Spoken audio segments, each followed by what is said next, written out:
Тамақ пісіруге ерініп, балалар да үй тамағынан жалыққан кезде Ланчжоу кафесіне келеміз. Балаларым ұнатып жейтін балалар мәзірін сіздерге де көрсетейін. Кафенің ішіндегі атмосфера китайский стильде. Балалар орындығы да бар. Ланчжоудың бұл нүктесіне алғаш келуіміз жарық әрі әдемі екен.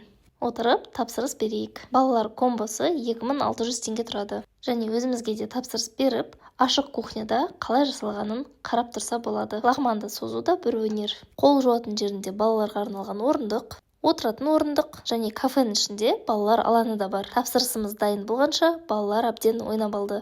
Салқын лимонад, киви лайм тапсырыс беріп, ыстық тағамға қуырылған судак балығын және қуырылған лағман тапсырыс бердік.